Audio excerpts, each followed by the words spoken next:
beberapa dosa yang dianggap remeh manusia, bahkan tidak disadari bahwa itu sebuah dosa. Dari ucapan-ucapan manusia yang sadar ataupun tidak, terkadang terlontar. Dan ini banyak di masyarakat sehingga kita harus luruskan. Karena dosa lisan itu berbeda dengan dosa-dosa yang lainnya. Kata Nabi SAW, ma aktsaru ma yudkhilun nara al-fam wal faraj. Dua lubang yang menjadikan kebanyakan orang masuk neraka itu adalah lisan dan kemaluan. Sampai-sampai dosa lisan ini Allah Subhanahu wa taala mengutus dua malaikatnya untuk mencatat. Allah Subhanahu wa taala berfirman, "Ma yalfidu min qaulin illa ladaihi raqibun atid." Tidaklah ucapan manusia ketika terucap itu semua dicatat oleh malaikat raqib dan atid. Sampai dikirim dua malaikat untuk mencatat semua yang keluar dari lisan.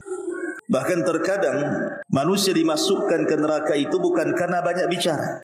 Boleh jadi mungkin satu kalimat yang dikeluarkan, tapi satu kalimat ini mengandung kemurkaan Allah Subhanahu wa taala, itu sudah cukup memasukkan ia ke dalam neraka. Sebagaimana hadis Nabi SAW, wa innal abda la yatakallamu bil kalimati min sukhtillahi la yulki laha balan yahwi biha fi nari jahannam. Sungguh ada seorang hamba, kata Rasul, mengucapkan satu kalimat. Lihat, bahasa Rasul satu kalimat, bukan berkalimat-kalimat. Tapi dalam satu kalimat ini terkandung kemurkaan Allah. Hebatnya dia ucapkan tanpa sadar, bukan dengan kesadaran dia ucapkan, tanpa sadar pula dia ucapkan. Maka dampaknya cukup melemparkan orang ini ke dalam jahannam. Wajar kalau Nabi SAW mengatakan kepada Mu'adz, sakilatka ummuka ya Mu'adz, wa hal yakubbun nas fi nari ala wujuhihim au ala manakhirihim illa hasaidu alsinatih. Celaka dirimu hai Mu'adz, kebanyakan manusia terjerumus ke dalam neraka di atas wajah dan hidung mereka itu kecuali karena dosa-dosa lisan. Maka malam ini kita akan membahas tentang dosa lisan, kalimat-kalimat yang biasa diucapkan manusia padahal di dalamnya ada kemurkaan Allah Subhanahu wa taala. Apa saja kalimat-kalimat? Yang pertama, kita sering mendengar di masyarakat, kalau ada orang dinasihati, umpamanya seorang perempuan tidak pakai jilbab, dinasihati, pakailah jilbab, tutup aurat, berdosa. Apa katanya? Yang penting hatinya. Sering ngomong gitu kan? Yang penting kan hatinya Ustaz kita. Gitu. Ma'asyiral muslimin yang dimuliakan Allah Subhanahu wa taala, ini tersebar kalimat seperti ini. Yang penting hatinya. Dikiranya Allah Subhanahu wa taala itu ya hanya menghisab hati orang saja. Allah itu bukan menghisab itu lantaran kesalahan hati saja. Kesalahan lisan, kesalahan badan, semua dihisab. Makanya dalam hadis yang masyhur, Nabi SAW mengatakan, innallaha la yanzuru ila ajsamikum wala ila suwarikum walakin yanzuru ila qulubikum wa a'malikum.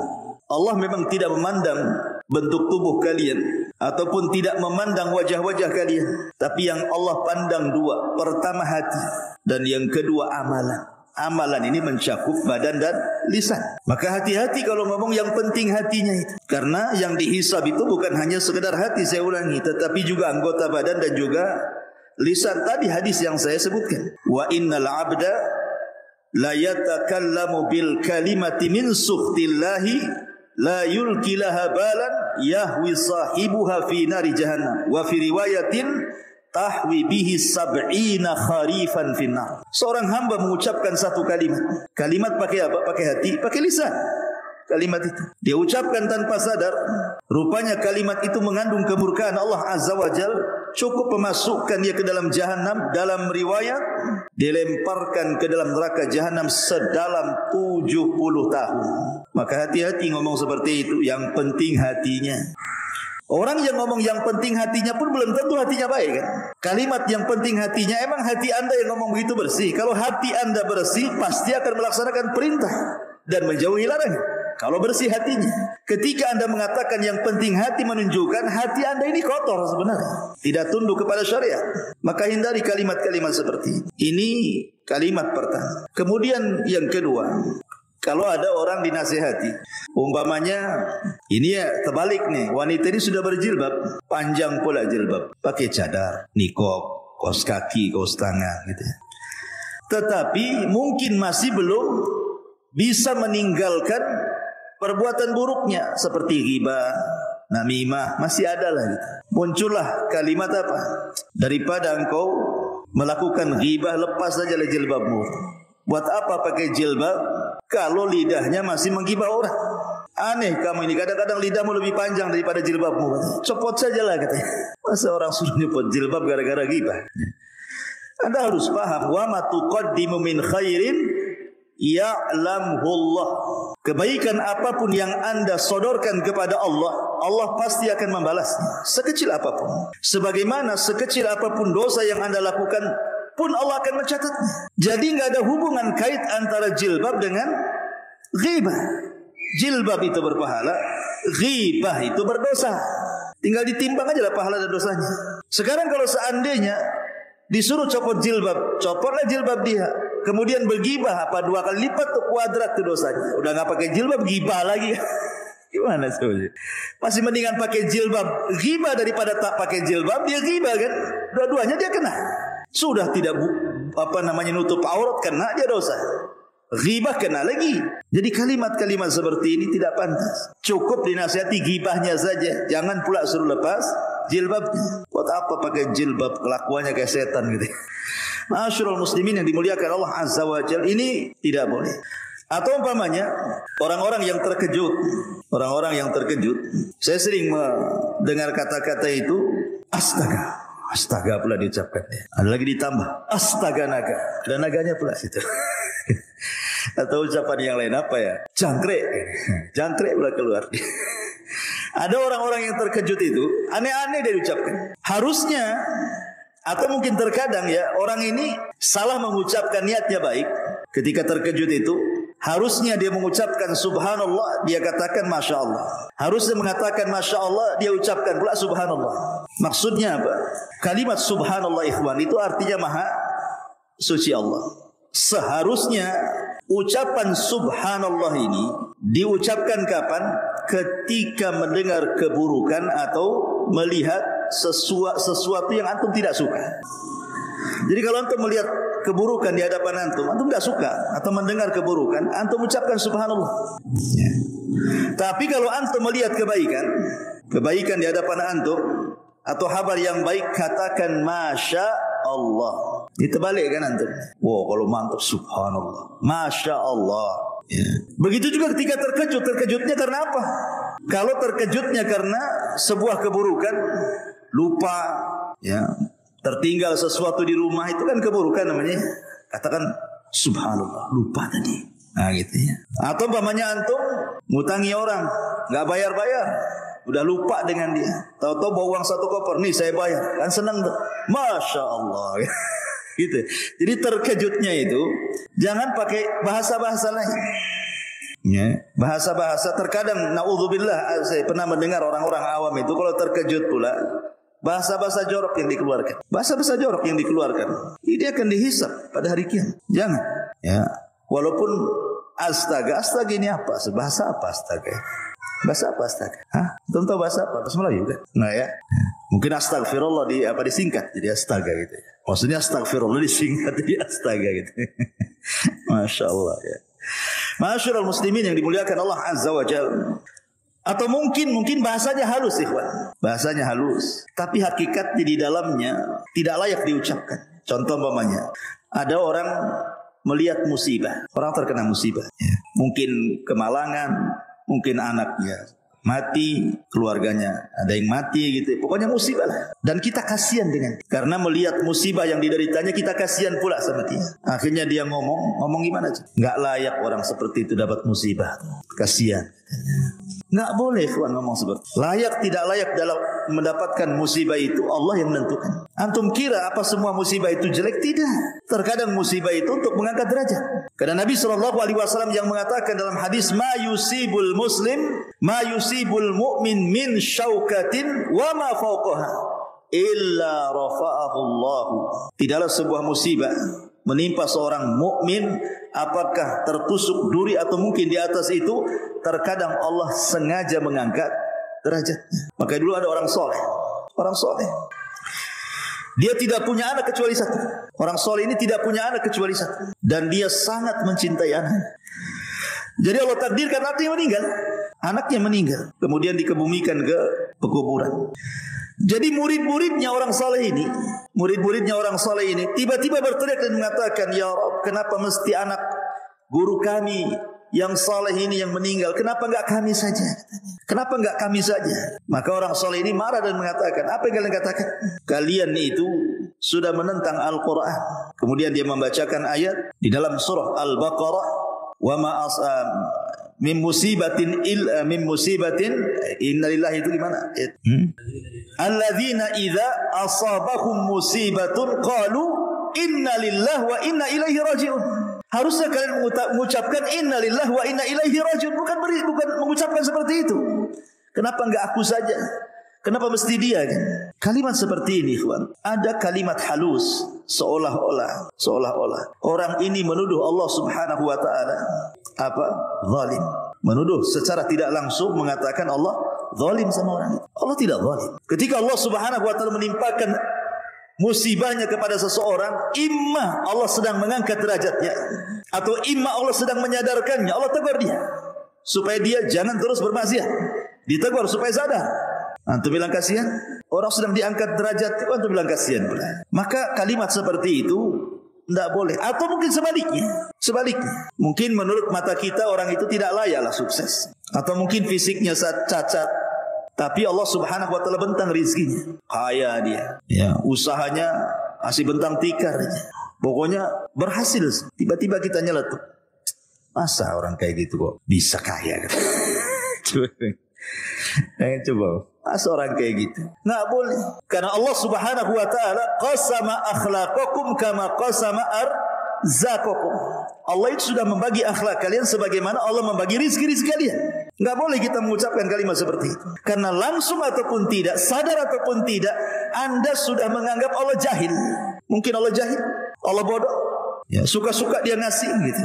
Enggak, Allah ketika memberikan rizki tahu sesuai dengan kemaslahatan hamba itu. Kan Allah yang ciptakan kita. Kalau Allah memberikan rizki itu, Allah paham dengan ilmunya. Kenapa kita kemudian mengatakan seperti itu? Tidak boleh.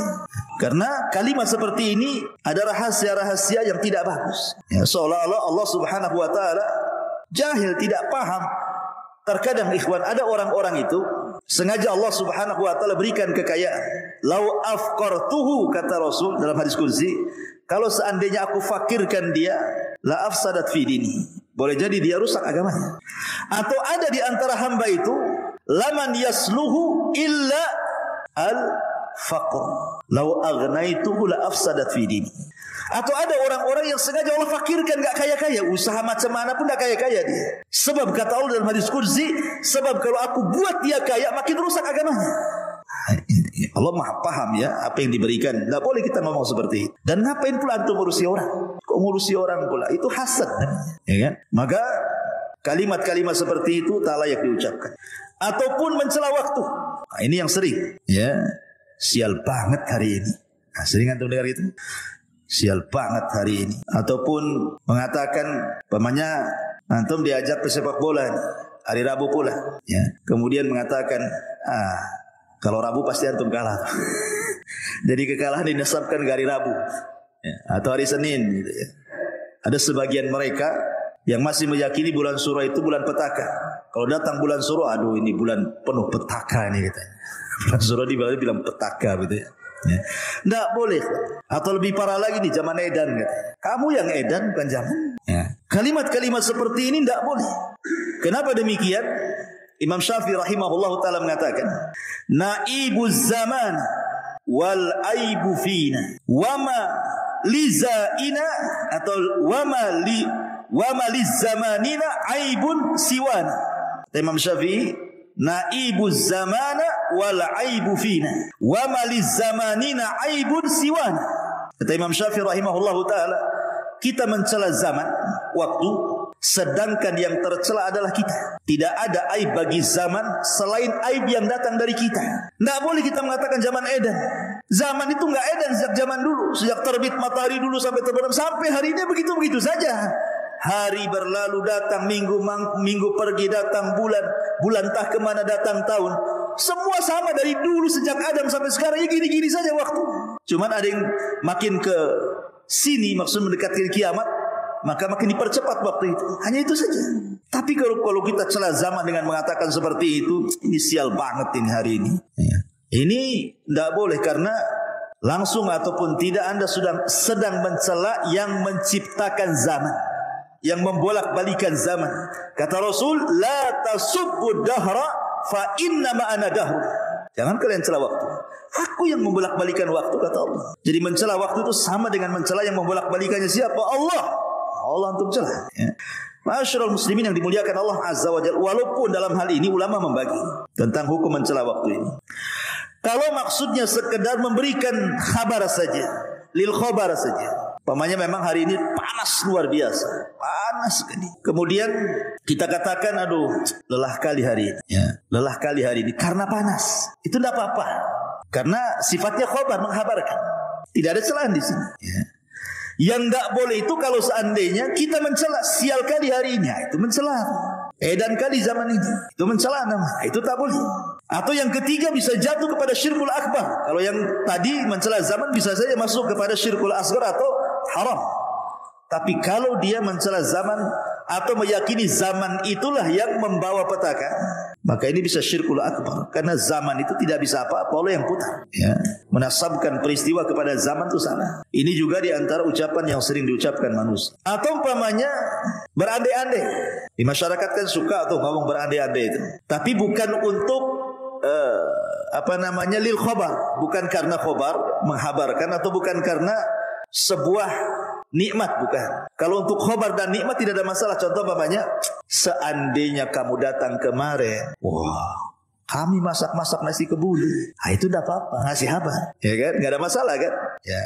Atau umpamanya dia berandai-andai, andai aku seperti dia, kaya, aku pun sama lah mau haji. Tidak ada masalah. Ya. Tapi kalau andai-andainya itu sudah nyerepet takdir, cobalah anakku nggak keluar hari ini, nggak ketabraklah dia. Nah, ini kan nggak boleh ngomong gitu. Karena tidak ada urusan keluar dengan tidak keluar dengan soal kematian. Karena kematian itu memang sudah antrian. Kalau sudah waktunya, la yastakhiruna sa'atan wa la yastaqdimun. Pasti tepat waktunya, enggak mungkin mundur, enggak mungkin maju kan. Walaupun anak Anda enggak keluar pasti mati. Entah kepleset, apa di rumah kan. Jadi enggak ada urusan kematian dengan keluar atau tidak keluarnya. Maka mengandai-andai seperti ini tidak boleh. Atau juga yang tidak sadar kadang-kadang mengatakan umpamanya, kalau bukan karena dokter ini, anak saya mungkin lewat lah. Bayangkan Allah tidak disisakan. Allah kemana? Kenapa mesti dokter itu yang seolah-olah mengobati anak? Kemana Allah?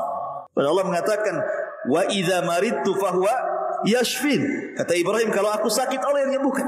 Walaupun maksudnya sebenarnya dia yakin Allah yang menyembuhkan lewat perantara dokter, tapi kata-katanya itu yang masalah itu. Itu syirkul asghar namanya. Tidak boleh. Apalagi kalau diyakini dokter itu yang menyembuhkan, syirik besar lagi dia. Nah, ini kalimat andai-andai ini bahaya. Andai saya hendak ke sana, tentu nggak akan terjadi seperti ini. Coba saya tadi jalan pulang nggak lewat sini, nggak jatuhlah sini lubang. Nah, itu kan andai-andai kayak gini bahaya. Ya. Andai dulu aku tak nikah sama kamu, tapi nikah sama dia, udah sakinah mawaddah saya. Tidak boleh ngomong kayak gitu. Ya. Itu sudah takdir Allah Azza wa Jalla. Terima antum. Karena Nabi SAW yang mengatakan dalam hadis Nabi SAW, ihris ala ma yanfa'u wasta'in billah wa la ta'jaz wa in asabaka syai'un fala taqul law fa'altu kadza lakana kadza fa inna law taftahu amal syaitan. Kata Nabi SAW, semangatlah untuk mencari yang manfaat untuk kamu, tambatkan pertolongan kepada Allah, jangan lemah. Tapi kalau menimpa musibah kepadamu, jangan berandai-andai dengan mengatakan lau seandainya, andai kata, bila mana, ya kurang lebih itu kalimat-kalimat seperti itu. Kalau aku tidak melakukan andai kata aku tidak begini, tentu tidak begitu. Andai kata aku begini, tentu begitu. Nah, itu tidak bisa. Karena andai-andai ini adalah pintu daripada pintu setan. Lalu apa yang harus diucapkan? Walakin kul qaddarallah wa ma syaa fa'al. Katakan takdir Allah semua. Nah, ini Menyangkut takdir masalahnya. Sudah katakanlah ini udah qadar Allah, selesai. Tenang. Sebab kalau kita sandarkan semua kepada takdir, hilang kesedihan di dada. Tapi kalau dikaitkan dengan andai-andai, makin sakit hati. Andai anak saya nggak keluar, nggak mati, ya udah sakit lah dia. Nggak berhenti itu nangis sampai berapa hari itu. Tapi kalau antum katakan semua sudah takdir, selesai dada, lapang semua. Oh, anak saya mati sudah ditakdirkan 500 tahun sebelum Allah menciptakan langit dan bumi. Selesai, ya kan? Jadi kalimat-kalimat seperti ini hati-hati. Andai-andai, ya. Atau mencela penyakit. Mencela penyakit, aduh, wah sial kali penyakit ini, gitu. Lama kali sembuh. Kan itu kan ada tuh orang kayak gitu. Ya. Saking lamanya sembuh penyakit, dicela-celanya penyakit itu. Di zaman Rasul ada seorang wanita namanya Ummu Sa'id. Ummu Sa'id sakit kepala, diikat kepalanya. Karena zaman itu belum ada Paramek. Sekarang sakit kepala minum Paramek, Botrek atau apa gitu. Diikat zaman dulu. Jadi Nabi SAW heran. Malah kayak Ummu Sa'id, ada apa ikat-ikat itu kepalamu itu, kata Rasul itu, kata Sa'id, al-humma la barakatallahu fiha. Rasul, semoga tidak diberkahi penyakit demam ini. Celah, kata Rasulullah, la tasubbil humma. Jangan kau celah penyakit, wahai Ummu Sa'id. Terkadang penyakit itu apa? Yadhabul khotoya, bisa menghilangkan kesalahan. Demam itu bisa menghilangkan kesalahan kita. Ya. Jangan mencela penyakit, sabar. Ya. Masyarul muslimin yang dimuliakan Allah Azza wa Jalla. Atau mungkin ada kalimat-kalimat yang tidak beradab. Tidak beradab kepada Allah Subhanahu wa ta'ala. Dengan menyingkat-nyingkat nama-nama Allah atau mengganti-ganti dengan nama Allah. Contoh namanya, ada orang namanya Abdurrahman. Dipanggilnya Maman. Man kemana man? La ilaha illallah. Ada nama Allah Maman namanya atau Man? Tidak ada. Panggil ya Abdurrahman dan bilang Maman. Waktu saya di mana itu? Namanya Ulek. Saya kira Ulek kan. Ulek. Rupanya di KTP Abdullah. Kok Abdullah jadi Ulek itu gimana ceritanya? Orang manggil Pak Ulek katanya. Kok nama itu bahannya Pak Ulek katanya? Bukan Pak Ulek Ustaz. Nih KTP saya Abdullah pula. Kok bisa dari Abdullah jadi Ulek tuh? Gimana ceritanya tuh? Nah boleh, kalau nama Abdullah itu khairul asma, ikhwan. Sebaik-baik nama Abdullah dan Abdurrahman. Sebaik-baik nama loh. Bisa diganti. Jangan lagi itu disingkat aja, enggak boleh. Namanya Abdul Qadir, Abdul Qa, enggak boleh. Teruskan Qadir. Abdul Qa pula. Namanya Abdul Qadir. Ini tidak beradab kepada Allah namanya. Nama bagus-bagus dikasih orang tuanya, antum pula panggil jelek-jelek gitu. Ya. Abdurrahim jadi Mimin katanya. Kok jadi Mimin pula Abdurrahim itu. Jadi tidak boleh. Kadang-kadang orang itu tidak beradab kepada Allah. Tidak boleh. Panggil sesuai dengan namanya. Abdullah, ya Abdullah, ya Abdurrahman, ya Abdurrahim, ya Abdul Ghafur. Begitu. Ya. Jangan Abdul Ghafur, Pur. Repot. Oh, Fur. Bilang Fur, jangankan soal yang seperti ini. Yang lebih kecil daripada itu di zaman Rasul itu ada namanya Hani ibn Kindi. Namanya Hani, sahabat ini. Tapi banyak kaumnya itu kalau ada masalah datang kepada dia dan minta diselesaikan masalahnya. Dan kepiawaian dia mampu pula dia mendamaikan orang bermasalah itu. Jadi kabilahnya kalau ada masalah mesti datang ke dia, dan selalu berdamai. Jadi orang-orang kabilah itu menyebutnya ya Abul Hakam. Namanya Hani ibn Kindi, tapi disebut ya Abul Hakam. Ingat Rasul mengatakan apa? Innallaha huwal hakam wa ilaihil hukm. Allah lah hakam, semua hukum kembali kepada dia. Abul Hakam itu bapak pemutus masalah. Hakam itu artinya.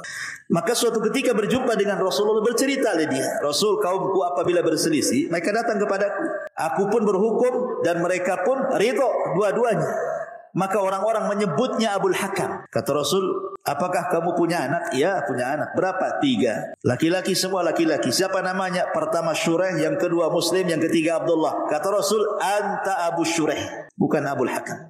Diganti sama Nabi. Karena hakam tidak boleh. Hakam itu milik Allah. Ya. Masyarul muslimin yang dimuliakan Allah Azza wa Jalla. Intinya bahwa tolong beradab, berakhlak kepada Allah. Kalau panggil-panggil nama itu jangan asal panggil. Apalagi itu nama baik. Nama yang menyangkut nama-nama Allah Subhanahu wa ta'ala. Atau ucapan sebagian dokter, ucapan sebagian terapis kesehatan. Hati-hati Pak Edi, ini suka obati orang. Ini kalau gimana dok, pasien dok? Ya kami ini hanya berusaha, sisanya diberikan sama Allah. Coba Allah kasih sisa pula. Sisanya kepada Allah. Dari awal sampai akhir Allah yang nyembuhkan, nggak ada sisa-sisa. Masa Allah disisai itu gimana? Seolah-olah antum yang paling berjasa, Allah pula sikit sisanya. Akalnya di mana coba? Ya, padahal Allah Subhanahu wa taala jelas-jelas mengatakan kul innal amra kulluhu lillah. Katakan semua perkara itu milik Allah dari awal sampai akhir. Kalau bahasanya mungkin begini, ya saya sih cuma usaha, tapi semuanya saya serahkan kepada Allah. Nah, itu kan bagus tuh. Ini enggak, saya sih ya saya akan usahakan, sisanya saya kasih Allah. Allah disisai dulu. Hati-hati nih yang tukang obat-obat ini. Baik, ini juga masalah. Kemudian juga yang banyak di masyarakat itu menyangkutkan masyiah kepada takdir. Ya, sya'atil aqdar bahasa Arabnya. Mungkin bahasa kitanya ya. Ya semua atas kehendak takdir. Semua atas kehendak takdir. Ya kalau takdir berkehendak ya jadilah. Takdir ini makhluk Allah. Masa antum kemudian meletakkan masyiah kepada makhluk? Lanjutkan kata-katanya. Semua atas takdir Allah. Allahnya jangan tinggal. Jangan didasarkan kepada takdir saja. Jadi harus dipahami di sini takdir kan makhluk Allah. Allah yang kemudian memerintahkan untuk mencatat, dicatat di Lauhil Mahfuz. Lauhil Mahfuz makhluk Allah. Nah, kecuali Al-Quran itu kalamullah. Tapi catatannya seperti di mushaf ya itu makhluk kan gitu ya. Kertasnya makhluk. Tapi kalam yang dicatatnya kalamullah. Ya. Jadi ini dan takdir ini kan sifatnya maknawi, ikhwan. Bukan sifatnya hissi bisa diraba. Takdir itu kan maknawi, tidak bisa diraba. Bagaimana kemudian seseorang hanya meletakkan masyiah kepada takdir gitu? Jangan. Bilang semua atas kehendak Allah. Nah, itu lebih tepat lagi. Ya. Taib. Kemudian juga terkadang ada orang yang kadang-kadang marah sama orang. Mungkin benci sama orang. Akhirnya dia mengucapkan kalimat seperti ini. Saya haramkan dia ke rumah saya katanya. Saya haramkan dia ke rumah saya. Haram saya bagi dia. Nggak boleh. Halal haram itu milik Allah. Yang berhak mengatakan hadza halal, hadza haram itu Allah. Kita tidak punya hak mengharam-haramkan orang. Allah tidak mengharamkan orang masuk rumah antum kan gitu. Kecuali kalau seandainya ada orang yang melakukan maksiat kita katakan haram alaika. Haram. Nah, itu benar. Mengharamkan yang Allah haramkan kan. Tapi antum mengatakan haram dia menginjak rumah saya lah. Antum mengharamkan sesuatu. Nabi saja ketika mengharamkan madu gara-gara kecemburuan Aisyah dengan Hafsah, akhirnya turun ayat. Ya ayyuhan nabi lima tuharrimu ma ahallallahu lak tabtagi mardata azwajik. Hei nabi, kenapa kau haramkan yang Allah halalkan hanya mencari keridhaan istrimu? Tidak boleh. Ya. Jadi urusan halal haram itu urusan Allah. Bahasanya pakai jangan bahasa haram lah gitu. Saya tidak suka dia datang ke rumah kan enak gitu ngomong gitu. Saya haramkan dia ke rumah saya. Dia pula yang mengharamkan gitu. Ya. Masyaallah muslimin yang dimuliakan Allah Azza wa Jalla. Atau umpamanya saya juga sering mendengar kalau ada anak tuh nakal kali, apa kata orang? Dasar anak setan gitu ya. Jadi kan ada kan orang begitu ya. Oh dasar anak iblis itu gitu. Ya Allah ya Rabb, enggak boleh kayak gitu. Allah mengatakan a antum tazra'unahu am nahnu zari'un. Allah mengatakan a antum tazra'una. Kamukah yang menumbuhkan anak itu? Ataukah Allah Subhanahu wa taala yang menumbuhkannya? Allah yang menciptakan dia dari anak orang, antum bilang anak setan. Nabi SAW pernah mengatakan begini, la taqul ta'isha syaitan. Fa innaka idza qulta dzalika ta'azam hatta yakuna misla al-bait wa yaqul bi quwwati walakin kul bismillah. Fa innaka idza qulta dzalik tasaghara hatta yakuna misla dzubab. Jangan kamu mengucapkan celaka setan. Celaka setan sama juga karena anak itu celaka tiba anak setan. Ya, kurang lebih bahasanya. Jangan mengatakan celaka setan. Karena ketika kamu mengucapkan kalimat itu, maka setan akan merasa besar dirinya seperti seukuran rumah. Setan akan membanggakan dirinya, dia jatuh karena kekuatanku. Namun ucapkanlah bismillah. Karena jika kamu mengucapkan kalimat itu, setan akan mengecil hingga seperti lalat, kata Rasul. Jadi ingat, jangan sembarang orang mengatakan anak setan, anak iblis gitu ya. Tak boleh. Itu anak orang itu. Bapaknya tahu marahlah. Ini anak saya, bukan anak setan. Bisa marah tuh. Ya, ini kalimat-kalimat seperti ini tidak boleh. Dan termasuk mencela, tidak boleh. Ya. Ataupun mamanya seseorang membanggakan dirinya, aku lebih baik dari dia lah katanya. Nah, itu sering terjadi tuh. Antar kita aja gitu. Aku lebih bisa daripada dia, lebih hebat, lebih bisa, lebih semuanya. Itu ananiyah namanya. Ini ucapan yang pertama kali ngucap kalimat ini iblis. Ana khairun minhu. Khalaqtani minar wa khalaqtahu min tin. Aku lebih baik dari Adam. Kau ciptakan aku dari api, kau ciptakan dari tanah. Anak ni kalau sudah aku ini hati-hati. Ya, anak khairu min, aku lebih baik dari dia. Kecuali kalau tidak menyebut dia, insyaAllah kalau saya kerjakan saya lebih baik lah. Tapi saya enggak menyombongkan dengan orang kan. Kalau hanya ngomong begitu saya enggak ada masalah. Kemudian juga melakubi orang dengan lakob-lakob binatang. Itu si babi. Kan ada saya pernah dengar. Si anjing, si babi, si goblok, si kerbau, si dungu. Wah, macam-macam di masyarakat. Tidak boleh melakobi orang seperti itu. Manusia itu diciptakan laqad khalaqnal insana fi ahsani taqwim. Kok antum pula panggil dengan bahasa binatang? Ya ayyuhalladzina amanu la yaskhar qaumun min qaumin asa an yakunu khairan minhum wala nisa min nisa'i asa an yakuna khairan minhunna wala talmizu anfusakum wala tanabazu bil alqab. Bi'sal ismul fusuku ba'dal iman. Wahai orang-orang yang beriman, janganlah satu kaum mengolok-olok kaum yang lainnya. Boleh jadi mereka yang diperolok-olok jauh lebih baik daripada mereka yang mengolok-olok. Dan jangan pula perempuan-perempuan mengolok-olok perempuan yang lain. Boleh jadi perempuan yang diolok-olok lebih baik daripada yang mengolok-olok. Dan jangan pula kalian saling mencela dan memberikan lakob-lakob buruk sama orang. Nggak boleh. Ini kan kasar ya. Si anjing, si babi, si dungu, si goblok, si ini. Ya Allah ya. Ngeri itu kalimat-kalimat itu. Jangan seperti itu. Mencela fisik orang saja tidak boleh. Apa bahasa trennya itu? Body shaming. Ya, itu kan pernah viral juga ya body shaming itu ya. Ya kan ada ya dulu ya. Sampai saya dengar ada aturan negara itu keluar gara-gara body shaming itu kan. Ya gimana coba? Mau tembem pipinya kok kayak bakso. Gara-gara tembem dibilang bakso pipinya. Atau pipi kok di pinggang katanya. Karena pinggangnya mungkin tembem. Subhan. La haula wala. Gigi kayak gergaji gitu ya. Karena lubang-lubang gitu ya. Itu janggut apa akar siwak gitu ya. Subhanallah ikhwan. Body shaming tidak boleh. Antum mencela body orang, itu sama dengan mencela yang menciptakan. Tidak boleh. Di zaman Rasul ada seorang namanya sahabat Abdullah bin Mas'ud radhiyallahu anhu. Abdullah bin Mas'ud ini naik ke atas pohon kurma. Pohon kurma. Dia kan kurus sekali, kurus ceking Abdullah bin Mas'ud itu. Jadi betisnya itu kayak kulit berbalut tulang saja, atau tulang berbalut kulit saja. Tidak ada dagingnya. Naik dia ke pohon kurma, datang pula angin. Tersingkap pula betisnya. Semua sahabat mentertawakan betisnya Abdullah bin Mas'ud karena kecilnya. Dari as-sabiqun al-awwalun.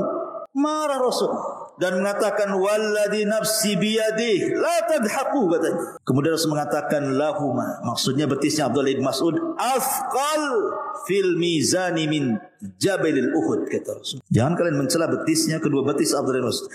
Abdullah bin Mas'ud kalau ditimbang kedua betis itu di hadapan Allah, itu gunung Uhud tidak lebih berat daripada kedua betisnya. Artinya dua betis Abdullah bin Mas'ud jauh lebih berat kalau ditimbang di hadapan Allah daripada gunung Uhud. Tidak boleh. Ya, body shaming itu tidak boleh.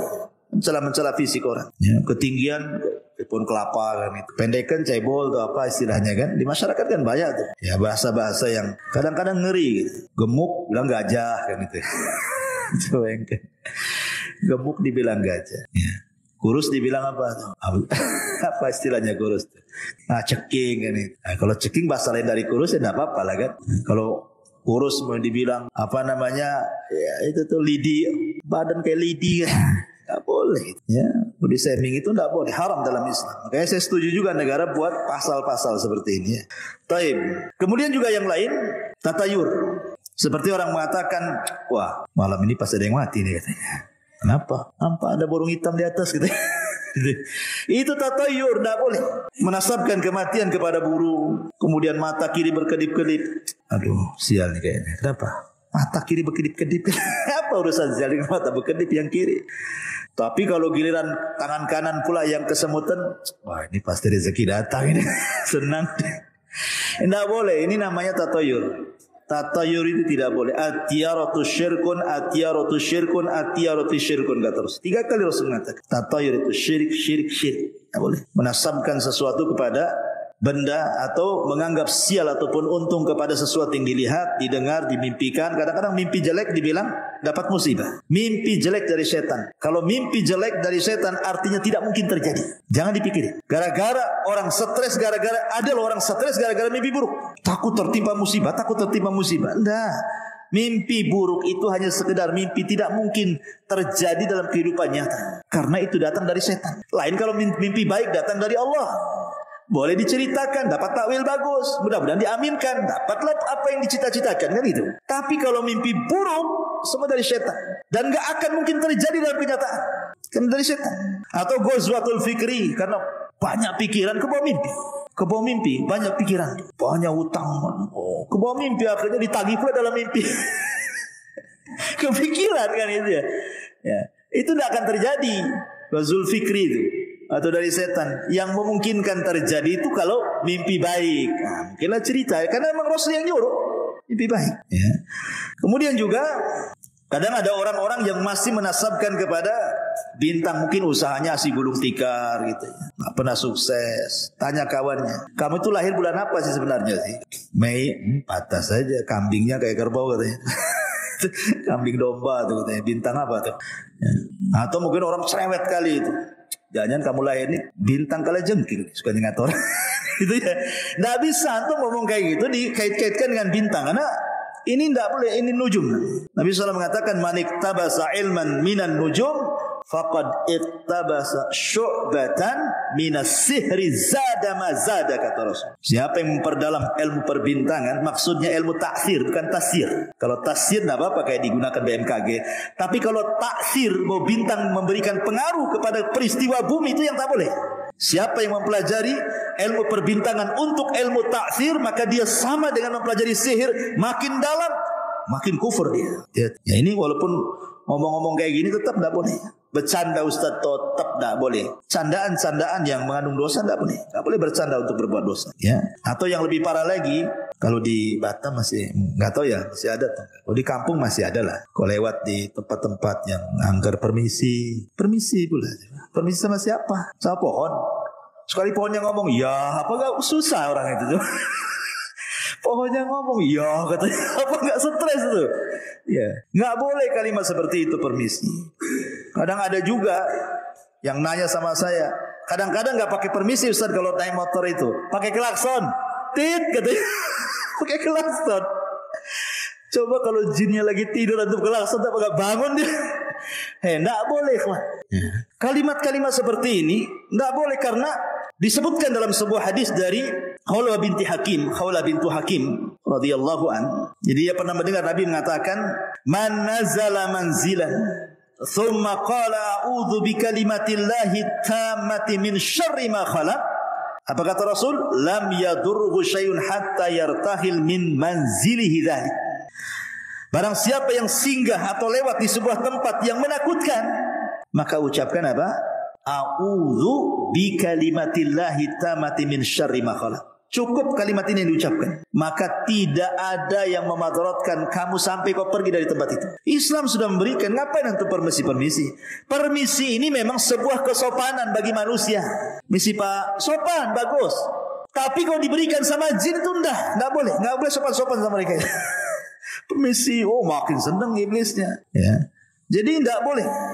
Bahkan kalau seandainya antum baru beli rumah itu lama nggak ditempati.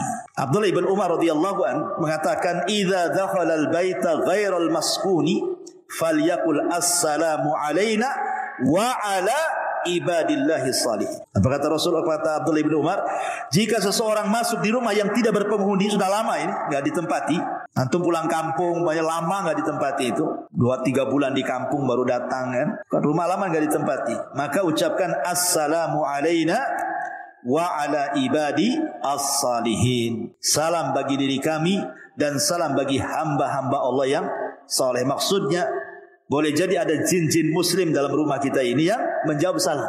Jin muslim, dan jin muslim gak akan mengganggu kita. Yang tukang iseng ganggu kita itu jin fasik gitu. Ya kadang-kadang buat suara gitu kan. Senggolnya kaleng konggon jugreng malam-malam. Takutlah orang kan. Banyak anak kucing. Kadang-kadang gorden gelebar. Sebenarnya nggak ada setannya, antum lupa nutup jendela itu sebenarnya. Angin masuk, gelebar. Ini sudah ikut-ikut merinding.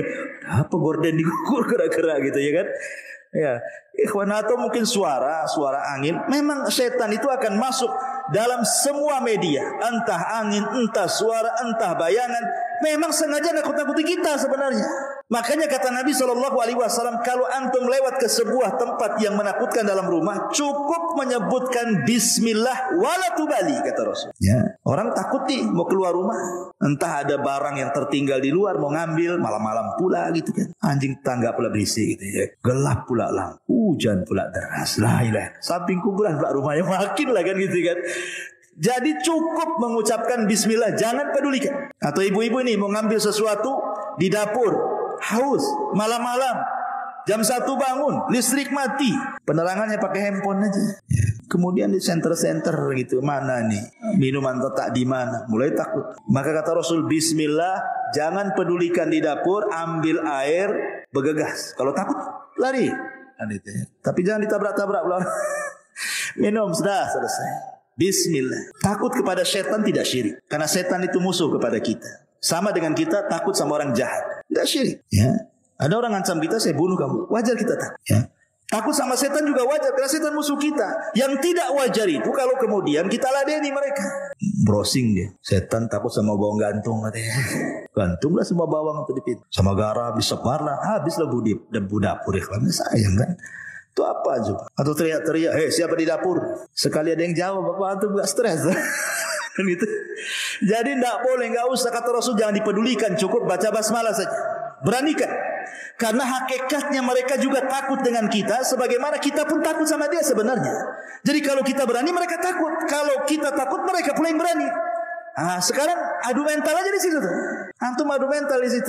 Kalau berani mereka takut. Kalau kita takut mereka pula berani ya. Tapi jangan pula uka-uka antum tes keberanian itu. Yang kesurupan lah antum. Uka-uka di Barelang sana. Banyaklah kesurupan. Apa yang antum ganggu sarang jin pula? Ya. Bukan itu uji mental, uji nyali itu. Masyarul muslimin yang dimuliakan Allah Azza wa Jalla. Kemudian juga ini kalimat-kalimat yang ya menurut saya sih ngeri sekali ya, kalimat-kalimat seperti ini kan. Sebaiknya jangan diucapkan ya. Izin kepada jin, lewat permisi ya, maka itu dilarang dalam Islam, karena bagaimanapun bagi seorang yang muwahhid tidak pantas takut kepada syaitan. Takut itu hanya diberikan kepada Allah Subhanahu wa taala ya. Kemudian juga kalimat sumpah, demi bapakku ya kan, demi ibuku tolonglah, enggak boleh. Bersumpah kepada selain Allah apakah kepada ibu bapak kita dilarang dalam Al-Qur'an. Allah mengatakan di dalam Al-Qur'anul Karim, ala innallaha dalam sebuah hadis dalam sebuah hadis yang dikeluarkan Bukhari dan Muslim, Nabi mengatakan, innallaha yanhaakum an takhlifu bi abaikum faman kana halifan falyakhlif billahi aw liyasmut. Kata Nabi, Allah melarang kalian untuk bersumpah kepada bapak moyang kalian atau kepada bapak-bapak kalian. Kalau hendak bersumpah, maka bersumpahlah kepada Allah. Demi Allah, jangan demi bapakku, demi ibuku, enggak boleh. Ustaz, demi cintaku padamu gimana? Ya, kalau itu jadi sumpah tidak boleh. Kalau itu maksudnya sumpah demi cintaku, kalau dimaksudkan sumpah tidak boleh. Syirik asghar tidak boleh. Karena Rasul mengatakan falyahlib billahi aw liyasmut. Bersumpah kepada Allah, kalau tidak bisa diam. Kalau tidak bisa diam. Ya, ini juga hal-hal yang terkadang di masyarakat itu sering kita mendengarnya. Apalagi kawan, biasanya yang sering antum dengar apalagi? Ada antum dengar istilah-istilah lagi di masyarakat. Ya, ini yang saya catat aja ya. Lah kalau yang seperti ini aja terlarang. Apalagi lebih daripada ini. Mencela Allah, mencela Islam, mencela Al-Quran. Masyarul muslimin yang dimuliakan Allah Azza wa Jalla. Kapan hari saya dengar YouTube itu ya. Ya. Jadi di YouTube itu ada orang yang mencela seolah-olah mungkin dia melihat ada kelakuan beberapa umat Islam. Kelakuan mungkin menurut pandangan dia tidak sesuai dengan syariat. Akhirnya dia mengatakan, kalau Islam kayak gitu lebih baik aku kafir katanya. Enggak boleh kawan kalimat ini. Masa mendoakan kekafiran seperti itu? Enggak boleh. Seolah-olah kemudian menjenalisir semua orang kayak dia kan. Ya kalau memang dia saja salahkan. Jangan kalau Islam kayak dia kan enggak akan saya masuk Islam. Saya kafir aja. Sampai kemudian mengatakan, sejak kapan Nabi Muhammad itu agamanya Islam tuh? Otak. Di mana otak jadi dengkul gini ya. Ma'asyiral muslimin yang dimuliakan Allah Azza wa Jalla. Bisa dia mengatakan liberal, pemahaman liberal dengan mengatakan mana sejak kapan Nabi Muhammad itu muslim? Kan liberal, maunya itu menyamakan semua agama kan begitu. Allah mengatakan faqulu syhadu bi anna muslimun. Faqulu syhadu bi anna muslimun. Katakan saya ini muslim, berserah diri itu artinya. Karena Islam itu artinya berserah diri. Dan makna Islam itu salah satunya apa? Bara'atu minasyirki wa ahli. Berlepas dari kesyirikan dan para pelakunya. Kalau semua agama sama, tidak sama. Karena di antara makna Islam itu adalah bara'atu minasyirki wa ahli. Berlepas diri dari kesyirikan dan para pelakunya. Sekarang Nasrani, di mata kita mereka musyrik karena menyatakan Isa itu Tuhan, menyekutukan kan. Yahudi kita katakan bukan hanya kafir juga gitu. Ada bau-bau musyrik yang mengatakan Uzair itu anak Allah. Allah mengatakan qul huwallahu ahad, Allahus samad. Lam yalid wa lam yulad wa lam yakul lahu kufuwan ahad. Allah yang mengatakan lam yalid wa lam yulad, dia pula yalid yulad. Gimana ceritanya? Ya. Jadi ini kalimat-kalimat bisa saja masuk ke munafikan, menghancurkan Islam dari dalam kayak gitu. Ya, itu loh yang kribo-kribo tuh. Ya, yang ngomong tuh ya. Ma'asyiral muslimin yang dimuliakan Allah Azza wa Jalla. Ataupun seseorang mengaku memiliki nasab kepada Nabi, tetapi sebenarnya tidak ada bukti nasab dia kepada Nabi. Saya loh Habib juga loh. Nah, saya Habib, saya ini dari kabilah Asegab atau kabilah apa gitu ya. Nah, biasanya kan hanya ngaku saja, nggak ada buktinya. Maka Nabi SAW mengatakan manidda ila ghairi abi wa huwa ya'lam annahu ghaira abihi fal jannatu alaihi haram. Terus barang siapa yang mengaku nasabnya kepada selain ayahnya padahal dia tahu dia bukan ayahnya, surga bagi dia haram. Haram kan surga. Hati-hati. Jangankan itu, orang berdusta dalam mimpi, dia sebenarnya tidak pernah bermimpi. Tapi dia berdusta, saya bermimpi begini. Padahal nggak pernah bermimpi. Maka Rasul mengatakan itu sedusta-dustanya kedustaan. Orang yang berdusta dalam mimpi. Itu saja nggak boleh. Ya. Apalagi kemudian sampai berdusta atas nama Al-Quran, berdusta atas nama hadis dengan meriwayatkan hadis-hadis palsu. Ini bulan Rajab banyak nih. Hati-hati nih. Bulan Rajab ini tidak ada ibadah khusus. Tidak sholat malamnya, tidak puasa sunnahnya, tidak baca Qur'annya, tidak ada ibadah khusus. Walaupun semua ibadah diberikan pahala besar. Maksudnya ibadah rutinitas yang kita lakukan. Tapi kalau dikhususkan itu hadisnya kalau tidak maudhu, dhaif dan maudhu antara itu. Kata Syekhul Islam Ibn Taimiyah rahimahullahu taala. Tiba-tiba kemudian sekarang banyak berseliweran itu di medsos atau kadang-kadang khatib Jumat yang tidak paham disampaikan pula hadis-hadis palsu. Kan bahaya. Kata Nabi SAW dalam hadis Nabi SAW, inna kadhiba alayya laisa ka kadhibi ala ahad wa man kadzaba alayya muta'ammidan falyatabawa maq'adahu minan nar. Berdusta atas namaku kata Rasul, jangan samakan dengan berdusta sama kalian. Karena siapa yang berdusta dengan sengaja atas namaku, silahkan ambil tempat duduknya, masuk ke neraka sana. Keras, ya kan? Nabi SAW sampai keras dalam masalah ini. Ma'asyiral muslimin yang dimuliakan Allah Azza wa Jalla, belum lagi laknat. Jadi masyarakat kan banyak sekali mudah-mudah melaknat. Dikit-dikit bilang goblok, dungu, setan, macam-macam ya kan.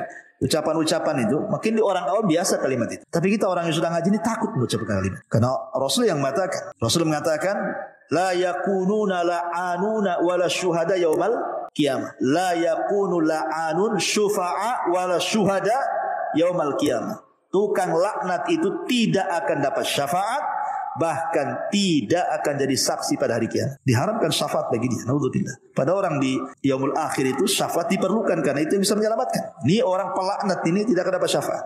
Berarti hanya satu dapat rahmat Allah. Dia kalau dapat rahmat, ya, dia bisa selamat. Kalau tidak, habislah dia kan itu. Maka dan banyak lagi lah ini yang bisa saya rangkum dari ucapan-ucapan manusia yang kadang-kadang tidak sadar kita ucapkan. Rupanya di balik itu ada kemurkaan Allah Subhanahu wa taala. Wallahu a'lam, mudah-mudahan ada manfaatnya. Ini yang bisa saya sampaikan.